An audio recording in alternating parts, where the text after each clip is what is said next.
Hey guys, today on the Leadership to Wealth podcast, we talk about precious metals, collectible coins, and the world being awash in paper money. Today's guest is Ben Rusk.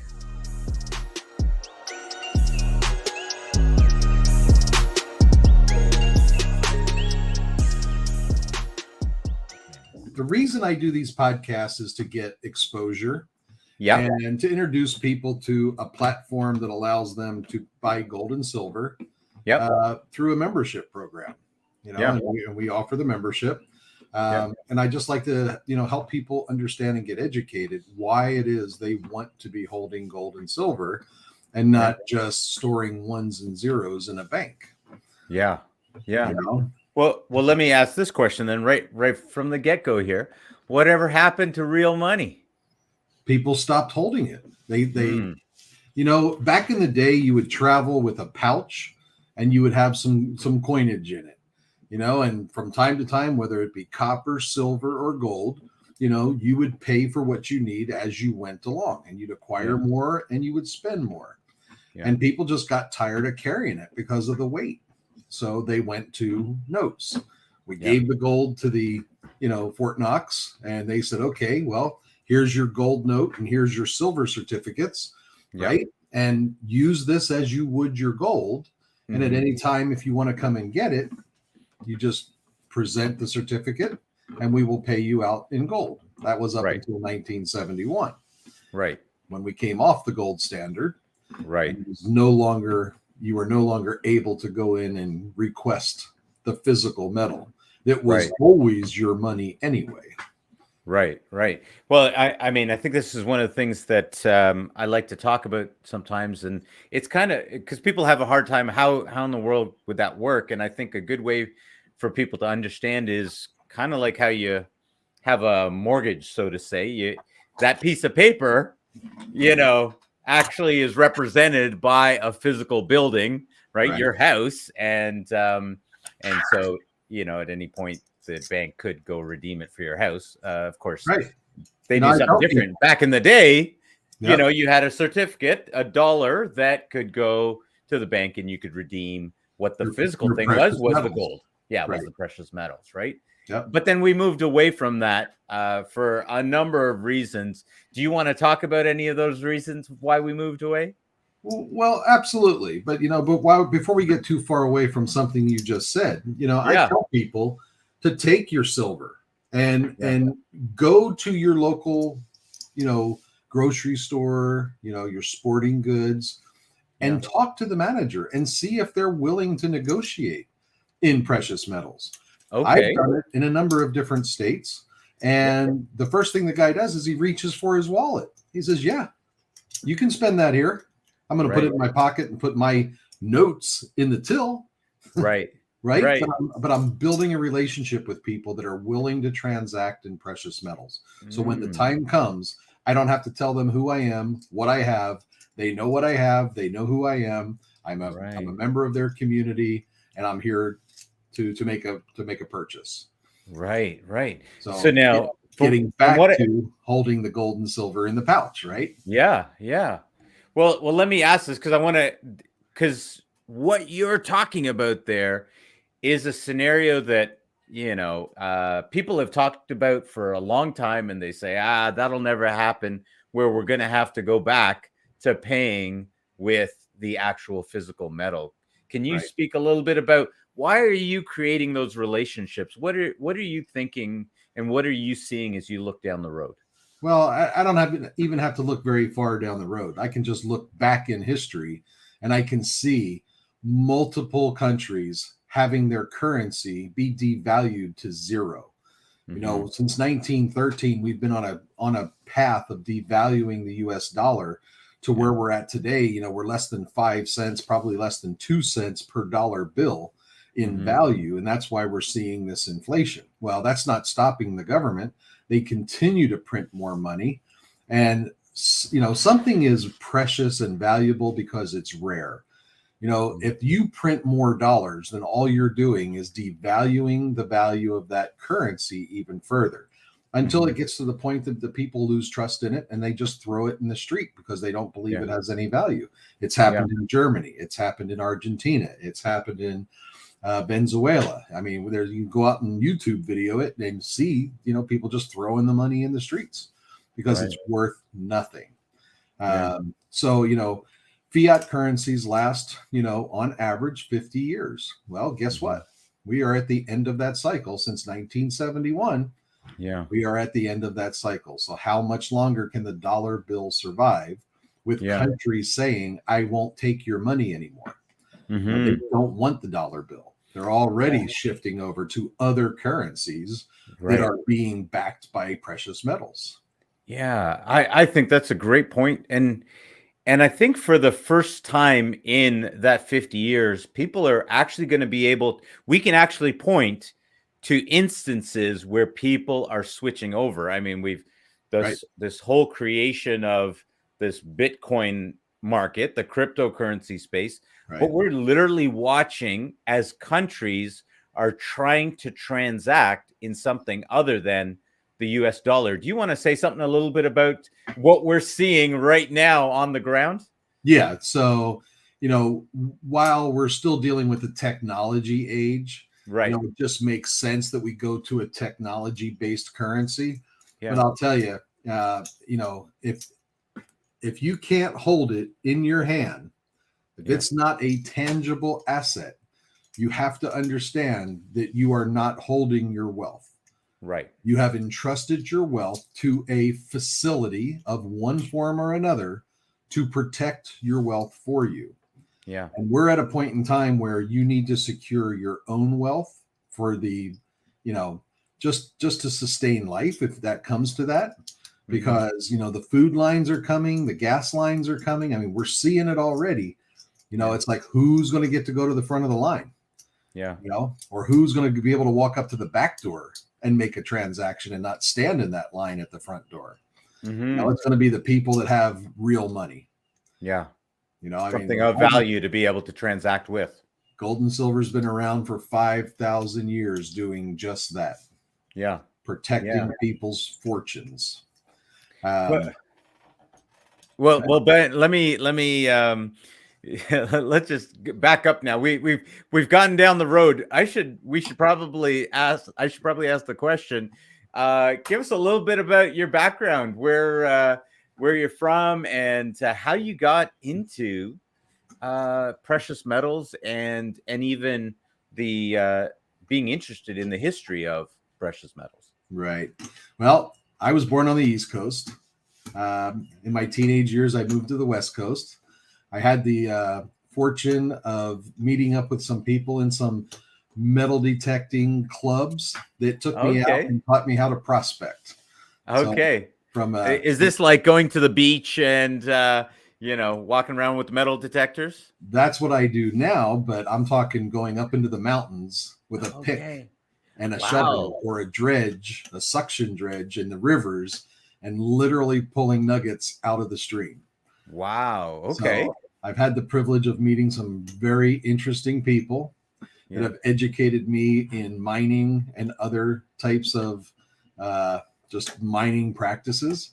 I'm sure we've all watched our share of Gold Rush. That's the commercial side of mining. Yeah. But the small scale miners are out in the fields, in the woods, in the mountains, in the streams, and they're all fishing around in the rivers for gold and other precious metals.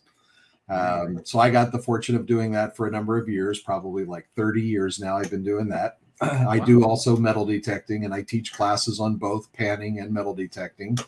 Wow. So I know the mining industry, and I know the process to get it out of the ground and get it into the form of a sovereign coin.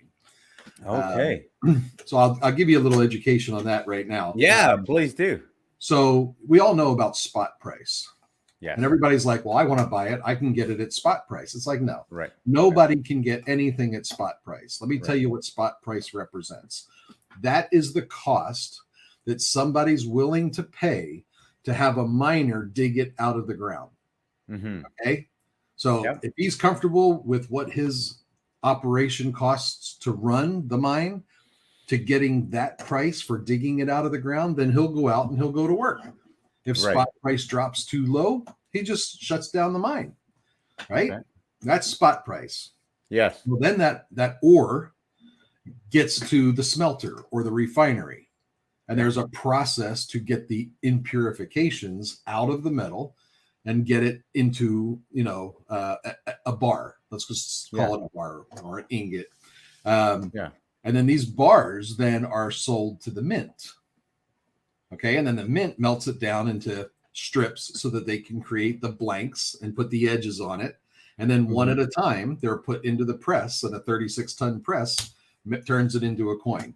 Okay. Right. So you got spot price, and then you got all these functions that add their premium on to the cost of the coin. Well, then the mint sells it to the wholesaler sells it to the retailer sells it to you, and they come up with, okay, silver today is $7 over spot.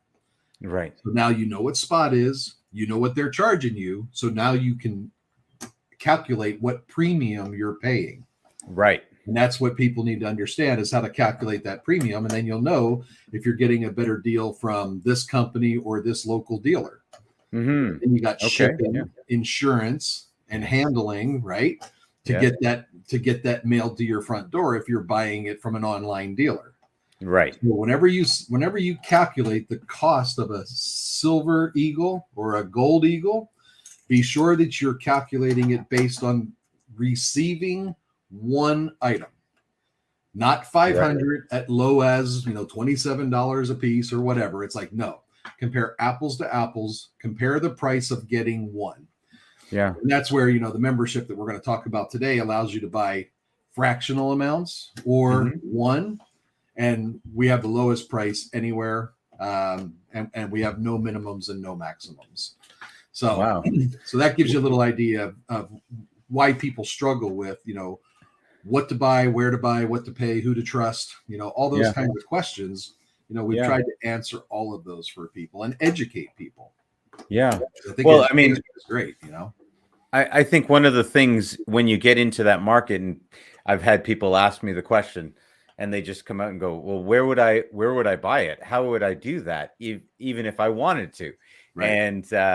And then if they do any research, they're just bombarded with so many different places, right? And you're trying to figure out, how do I know that I'm going to get quality in terms of, and I'm going to get the actual product? How do I actually know that? Because it's some website online. And so you've obviously moved into the space, having been in it for how many years? Right. And what made you go from just enjoying that practice and canning it, prospector, to actually providing a membership subscription service where people can actually purchase it? Well, I think it was the realization that the timing is right. I mean, the product is solid. Everybody needs it. They need to start being aware of what's happening. It's solid gold. And it just dawned on me that I can't reach enough people training on metal detecting and prospecting like I can with offering a membership around the world. Right. Now, we're not in every country yet. We're in quite a few, and it's like anybody can get a membership. It's just like Costco. It's not just gold and silver.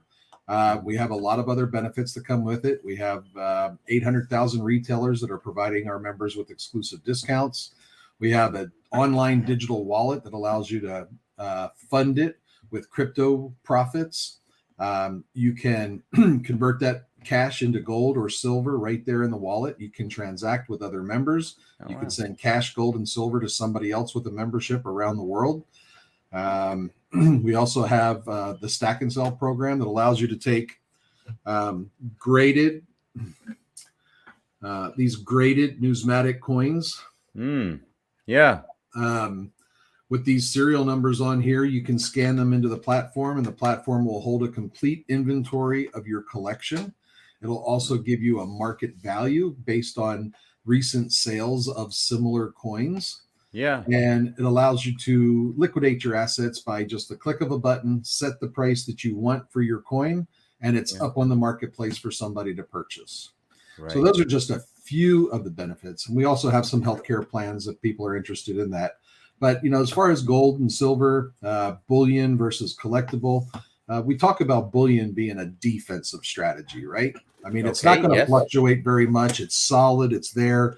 You put a portion of your portfolio into it and secure your life savings. But then we also talk about the offensive strategy. We have some of these coins. I'm just looking for one particular one here. So recently we've just released what we call our Mandela coins. Oh, wow. Beautiful. And these coins are only available to our membership until they hit the secondary market. And so there's a series of 16 of these coins. Only 3 have been released so far. But this is the benefit of being part of this membership, is that you get exclusive access to rare coins. Now, what makes a coin rare? Well, it's the number of coins being minted.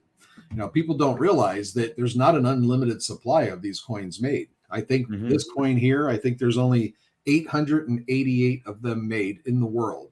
Once that limit was reached, the mold was broken. The press was destroyed. So that's what makes this a rare coin if you can get a hold of it. Yeah. So if you have the whole set, I mean, we're seeing some of our coins return 400, 900% return in a few months. Wow. Because they're so sought after. Yeah. We have a coin. It's called Hunters by the Night. This is a Black Panther 2-ounce silver coin. It originally sold for, I think, $3.99. And, it's up on the marketplace now for almost $10,000. Wow. So, I mean, there is significant. How many of those are in circulation?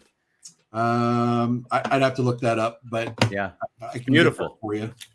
It'll be close to, I think that there's 888 of those as well. The other one that I said was 888 was actually 3,000. So the Mandelas are 3,000. That's it. And then the Panther, and there's another one that's called the Owl. Yes. Yeah. So these are very highly sought after coins.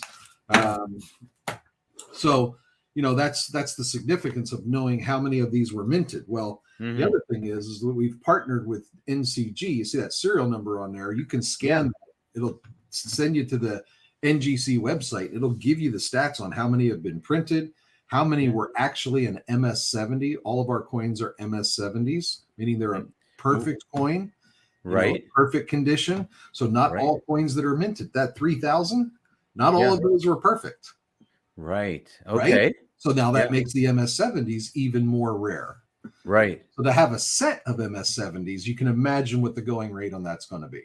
Right. Right. Okay. So that's what we talk about, the intrinsic value of a coin. So well, let me ask this question about this whole topic, because I think that there's a certain lack of knowledge, or that it seems to be lost in North America, both the US and in Canada, that on this topic, it really seems like the old adage, it's a foreign concept. Places like India and China have not forgotten about precious metals. They are still active buyers, and they wear it as jewelry. That's right. But yet in North America, you have to educate people on precious metals. Can you say something on that? Why is that? What created that? So I truly believe that, we're not expected to hold wealth in this country. I think that we're supposed to work for it and spend it as quickly as we make it. Yeah. And so that's why there's not a lot of wealth transitioning to future generations. Yeah. I mean, you'll notice that there's not a lot of education coming out of high school on how to manage your wealth. I mean, I think that's a missing topic in high schools today, because if I had known then what I know now, I would have absolutely been investing some amount of my earnings into that portion of a diversified portfolio. Yeah. Inc. magazine just recently came out with an article saying that the wealthy have 5 main assets they use to protect their wealth: exclusive real estate, fine art, collectible coins, gold, and usable precious metals like nickel, silver, copper. But I would have definitely been investing along the way. I wouldn't have Yeah. been waiting till I'm in, my 50s to start, my collection. So, Yeah. yeah, we definitely need to start teaching the younger generation. And people don't understand the ability to transfer, to be able to hand over, your Your precious wealth. metals to Yeah. your wealth to your kids. Right. Can you say something about that? Because that was an interesting process for me that I remember when I read Robert Kiyosaki and the Mike Maloney's book, Investing in Gold and Silver. And I read some of those things about that, and I thought, that can't be real. And I actually went and studied it further about that process. Can you share a little bit about what that's like in terms of if I wanted to give gold and silver to my kids that I had, what the implications are Right. So, from a you tax know, perspective? from a tax perspective, well, Yeah. I guess this is a great place to give you a disclaimer. I'm not a certified financial accountant. Yes. Anything I should not buy or sell anything based on anything I say. And Yeah. then you're looking to invest, please talk to your CPA or your tax consultant. Okay. So Yes. with that out of the Love it. way, Yeah. you know, we talk about the reporting aspect of things, right? And our buyer certification program will teach you about what coins are reportable and which ones are not. And the Mm-hmm. reason they're reportable is because when the law was written for reportable coins, they listed the coins that were reportable by name. So Mm. all the coins that were produced after that point that weren't in that law are obviously unreportable. Right. Okay, so that's a little bit about how they get around some of that. So Right. Right. um, yeah, so we teach people, how to use their 1099 tax advantages Mm-hmm. in with the purchases of some of their gold if they're doing it as a business. Yeah. Um, Oh, I but, see. Okay. but you can also gift wealth to other generations. Mm-hmm. I think it's $15,000 a year right now you can gift. So, you, again, talk to your tax consultant about how to Yeah. handle gifts. Yeah. The other thing that I like to tell people is that, some of our members are actually children. Now, they're not actually holding the membership. What's Yeah. happened is their parents have Yeah. helped them start an LLC.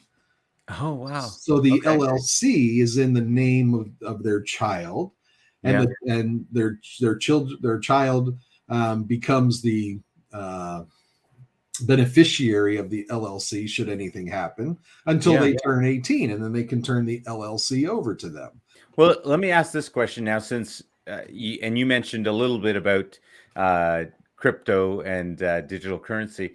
We're seeing the adoption of more and more of these, digital currencies. In fact, Goldman Sachs there was just a headline about them being involved in a digital currency, and this is happening across the globe.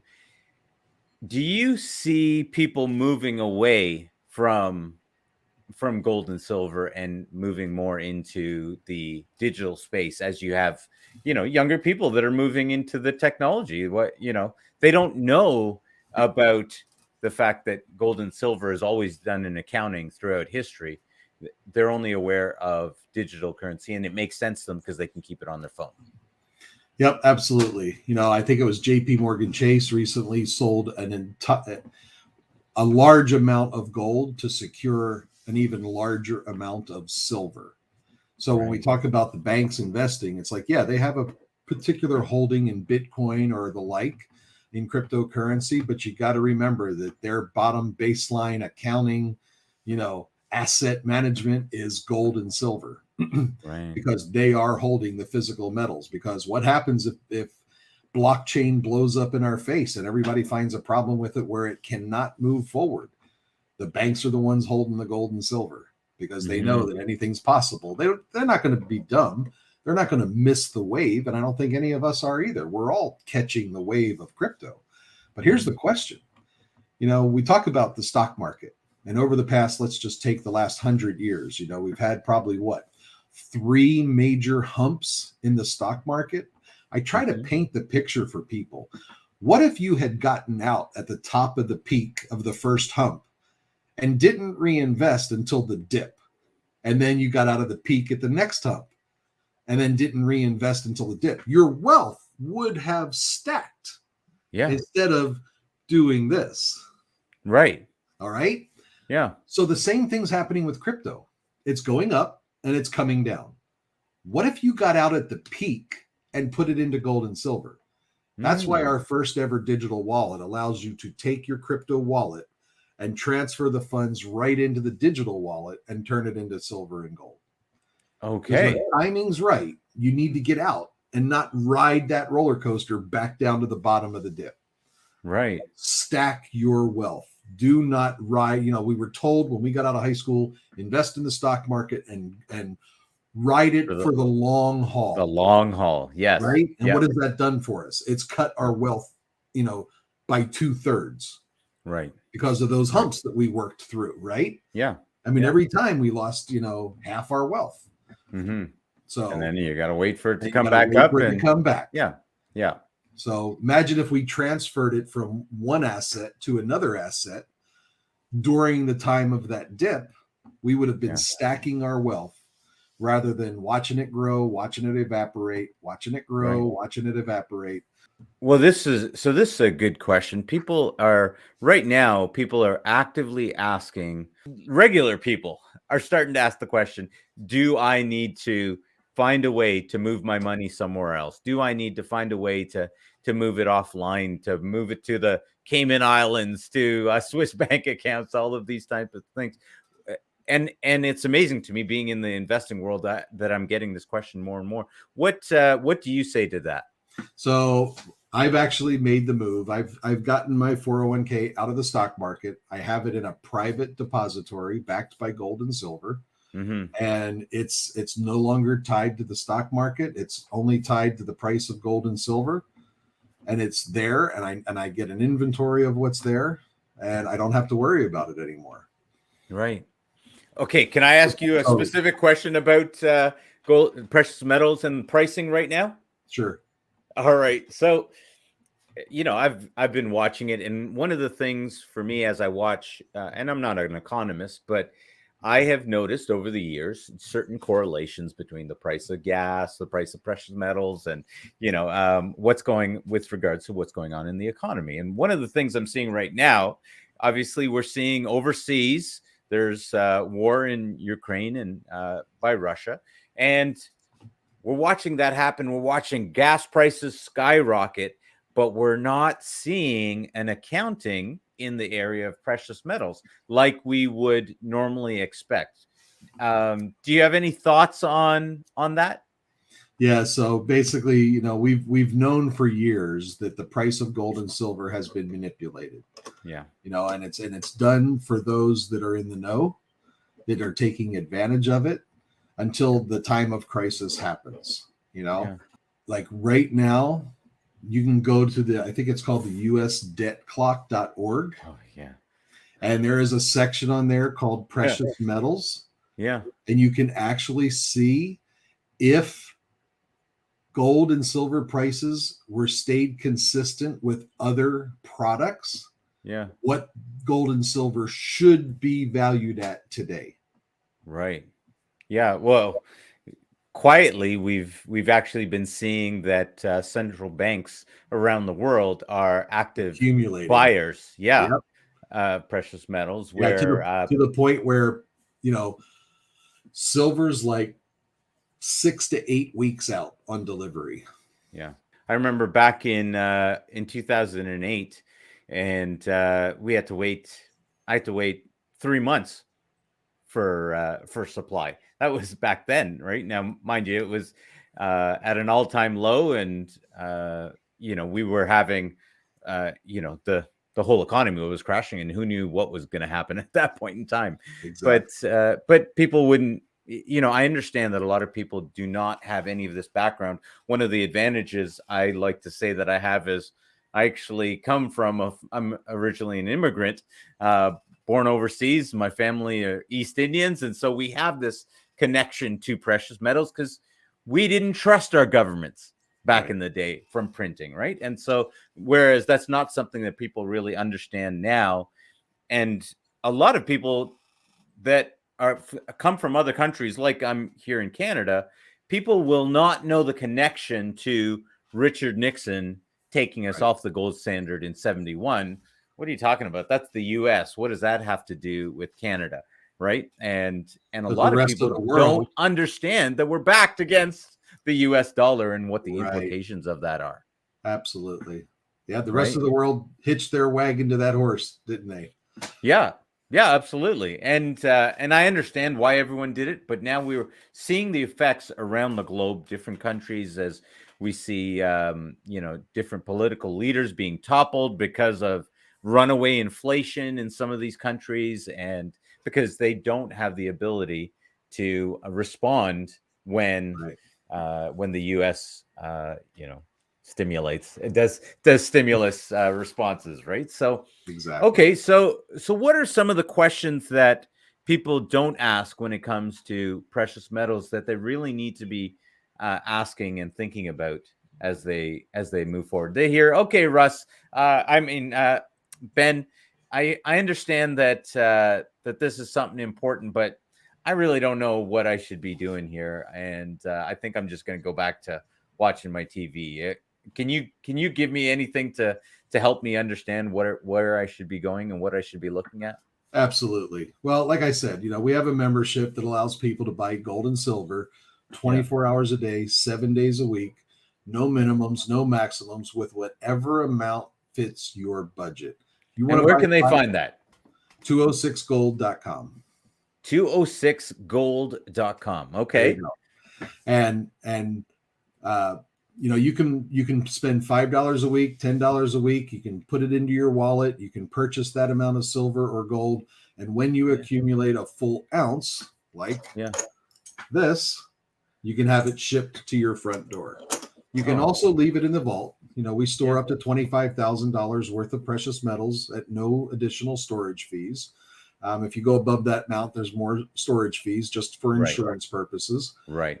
It's stored in a private vault, so it's not FDIC insured. It's not connected to the banking system. It's Right. protected for you, and you can claim it whenever you want, or you can sell it back when you need to liquidate an asset and get money back into your bank, because it's tied directly to your bank as well. Yeah. Yeah, the whole concept of private depositories is something people need to look into. Yeah. But the Yeah. thing is that with that and the monthly auto savers and the coin drops, there's so much to participate in. Wow. So you get the product, you get a community, and you get an education at the same time. So Ben, what's next for 206? What's next for you guys? What are the big plans? Well, we're just spreading the word. Yeah. I have already been able to replace my full-time income with this opportunity. I've only been with Yeah. the company for a year, just to Yeah. set some people's expectations. You can get after this and have a lucrative residual income, Yeah. and it's just you got to plug in.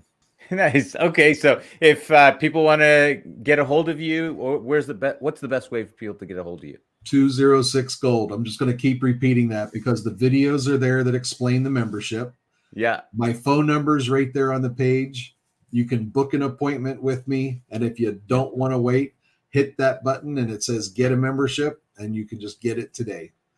Well, Ben, thank you for sharing this message about precious metals. I think it's a message that really needs to continue to go out there for people to understand the value of holding the physical, Yep. as opposed to the world. The world is a wash in paper. So thank you so much for being on the show today. You're very welcome. Thank you for having me. All right, guys, thank you for watching this episode of Leadership to Wealth, and we'll see you guys again next time. Take care.